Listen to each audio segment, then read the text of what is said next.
Good afternoon. Welcome to Her Voice at Davos, India Unleashed, a snowside chat with distinguished and accomplished guests who I've been honored to host in collaboration with Invest India and Stride Ventures. May I introduce myself as Agnishwar Jayaprakash. I'm the founder and CEO of Garuda Aerospace. I'll be moderating the snowside chat today.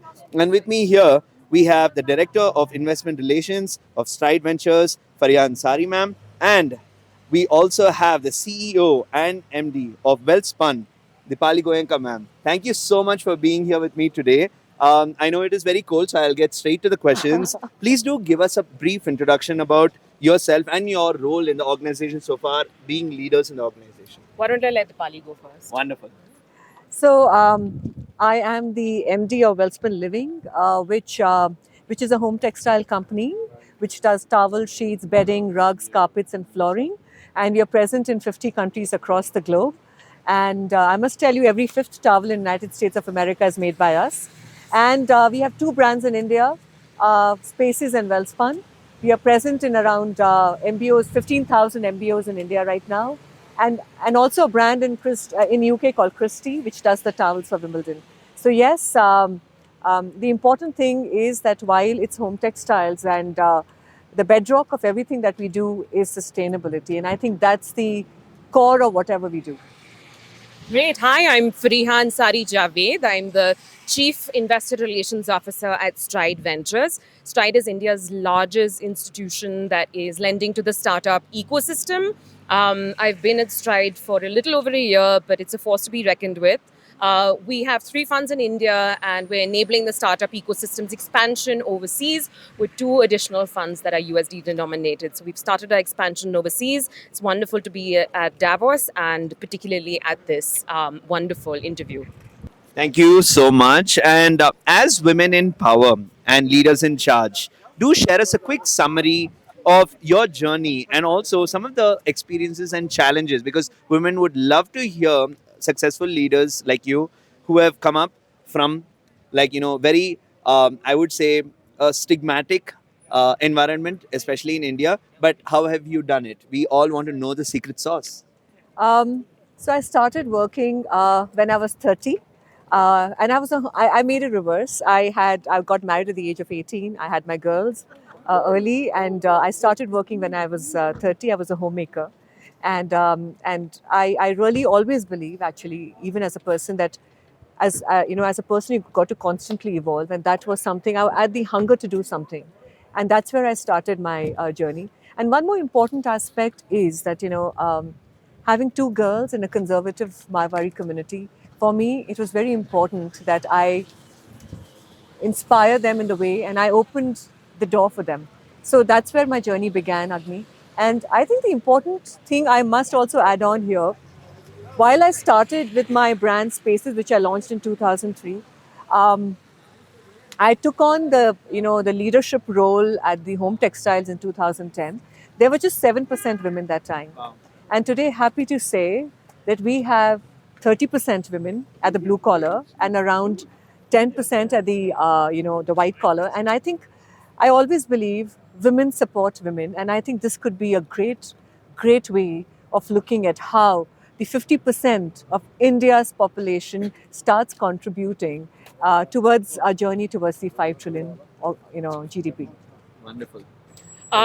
Yeah, so my journey started in finance about 22 years ago. I moved to the US in the 90s and, cut my teeth on Wall Street, which was, a pretty intense place to start your career. But it was really the women mentors around me that championed me and made me who I am today and have taught me everything from something as small as email etiquettes to conducting yourself in a networking event to actually closing deals. And so I owe a lot of that to the women who surrounded me. And now I'm a mentor and I want to pay it forward. And that's my contribution at Stride. We are enabling gender equality both directly and indirectly within the organization as well as with our portfolio companies. We have a number of women-led organizations that we have supported, Good Glam Group, Sugar Cosmetics, etc. But even companies like Blue Smart that have made access to safe, travel and transportation in a city like Delhi and late nights. I mean, our impact is direct and indirect, and all I can do is be grateful that I'm at this time in India and at Davos, because there's such a big focus from the Indian government on gender equality, and it's fantastic to be here. Thank you so much. I think what we learned from those particular answers of both these amazing women is that not only did they face challenges, they also are enabling women in their networks and also in their communities to not face as many challenges by being an inspiration and by actually making tangible changes within the organization. So thank you for that. My specific question now to you is that I did a little bit of research. Not only are you a super boss, but you're also a super mom, and your daughter actually works alongside you. So, how has the balance been in encouraging your daughter to be a leader like yourself and also having to carve her own path, but at the same time playing the role of a guardian and protecting her from the cruel cold world, as we know? So let me just tell you something. When I started working, uh, my daughter, my daughters would both come to the office, and they would be there, and they would be playing, and they would be studying, and and that's what they saw me, when they were growing up. Um, so uh, my struggles, when I got on board, they've already witnessed it as well. And they were really inspired to be a part of it. And with younger one, Vanchika, who leads the business in Christie, and she's the CEO and running it completely, very efficiently, is not about anything else. But I think for me, as a leadership style that I have, I always believe in accountability and empowerment. And if you give this decision making to your teams, I think that's where the leadership develops and evolves. Um, because by the end of it, you can inspire. And I think if leaders inspire and show the path and be their biggest cheerleaders, is where you'll have a lot of leaders coming in. The important aspect is also the value system that you create, and I think that you have to lead by an example. And I think that's where it is for me. So whether it's Vanshika or whether it's my other teams, I think it's all about empowering and let them be. That's amazing. Accountability and the value system are two important takeaways from what I heard, and I think it's beautiful. All the viewers should take note because that's a very very important key quality traits of leaders to not just perform themselves but also create an environment for others to perform as well. And Fariha ma'am, now I turn the questions more towards the last couple of years, much like how cold it is out here, the Indian funding winter has been pretty cold. And particularly, it is for India, which used to be the house of so many unicorns coming up, it has been kind of a little slow when it comes to 2023. And although we are very optimistic of those things to change, from a VC funding aspect, how do you view women CEOs and women directors, because they happen to be over 48 percentage of Indian startups? So what are your thought processes of how to for women entrepreneurs particularly to take this into their stride and carry on forward? No, absolutely. And you're right about the funding winter of sorts, particularly in a country like India, where there was a massive influx in 2022. I would say it's a bit of a course correction, but it's a great time for venture debt because it's separating, the good performers and the not so good performers. There's a bit of correction in valuation, and it's affecting everybody equally, regardless of gender. We are paying very close attention to sustainability, equality, access to healthcare, access to financial inclusion. We have an NBFC as well. We do a lot of supply chain financing. We are the enablers. As India's largest lender to the startup ecosystem, we do pay a lot of attention to gender. Within the organization, we have senior leadership that is in women are in those roles, whether it's chief of strategy and policy, or it's our managing partner, who's also a force to be reckoned with. And so we embody, and we walk the talk, and that's where it really starts, because having a conversation and executing and being tactical about it is where the proof is. So that's us. Thank you so much. And I shifted to you now, ma'am. Now, I wanted to know that when it comes to the support system. You spoke about the value system. Now, I wanted to ask about, like, me being the young guy amidst two successful women. So I wanted to know how important is your family support system, because you being a first generation and your husband being a very accomplished and distinguished person in his own right as well. How important was his support, your in-laws and your parents? Because in India today, most amazing young women with ideas, it is not at the pitch deck that they fail. They fail at home because Yeah. they're discouraged. How would you feel that your journey was, and what are the lessons that other women can learn in terms of resilience? So, Agni, for me, I think there was a great support from my family. Even when I went to Harvard to do the OPM, I think, my daughters were with my husband and my mother was here. And they really completely supported me.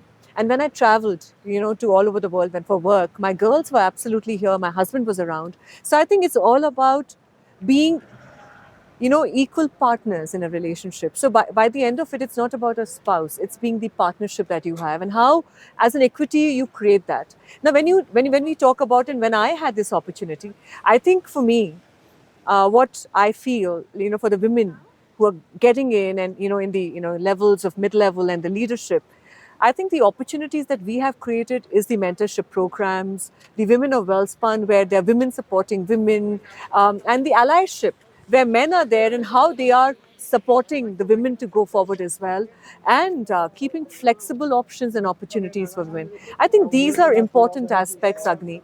A simple thing I must share with you, and which is very, very heartening, and which is really, I love it.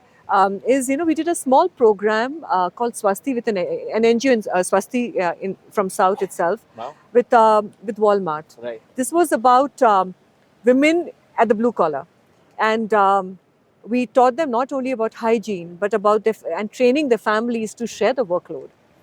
And today, and one of our girls got chosen by Walmart to represent from Anjar to Arkansas. Wow. Can you believe it? The power of that example. And there today we have millions of Avni Bhadras in our factory, and now 30% at blue collar. So that's what it's so incredible, right?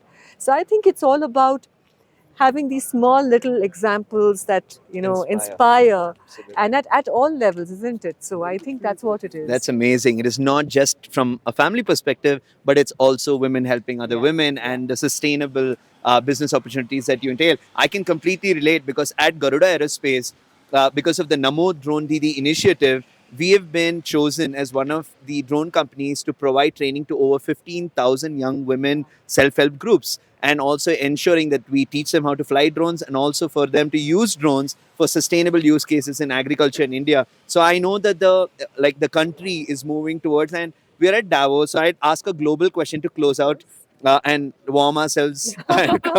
So my closing question today. We'll start with you, ma'am. So we've been talking about a lot of different policies, changes that you would like to see from the different sectors, be it a male-dominant sector or otherwise workplaces, and how is this collective goal of the global community evolve over the last 10 years, because we've seen a lot of rapid progression, and what would you like to see in the next 5 to 10 years from a policy perspective to empower women even more in startups, in the VC community, and in general life? Well, that was quite a long question. I'll try to be really concise about it. I think it starts with taking it one day at a time and making an impact every single day. One step at a time towards gender equality is the most important. Having more women in every meeting, making sure that it's a safe space for women to express themselves, to empower themselves, to actually be ambitious. They need to have financial inclusion, financial literacy, access to healthcare, parity. Just the conversation has to be about parity when it comes to salaries, when it comes to access to furthering their career. Something as but as something as simple as a networking event, rather than making it an evening event where that mothers or wives need to sort of make it home, or Yeah. make it an afternoon event. One day at a time, one step at a time. As a global community, this is absolutely essential. But start now, start small, but start somewhere, and that's where I will really leave it. Very well said. And with you, ma'am, to close it out. So for me, I'll tell you one thing: the day we stop talking about gender and diversity is the day I think we need to focus on the meritocratic rather than diversity. I think that's going to be a very important aspect of, leading the way forward for this world, because I think it should be an equal opportunity for everyone here. And for me, I think it's not only about women. The diversity is about the specially abled. The diversity is about everybody that we can embrace in this diversity, And I think let's make it a world which, we can all support, and the world where we are gender agnostic, and we can really make it an equal world here. Thank you so much for the time, and thank you so much for the opportunity to Venture Strides as well as Invest India for organizing this. And I'm very, very honored to have shared the screen with such amazing women with deep insight. I hope everyone who's watching has learned as much as I have from the conversation. Thank you.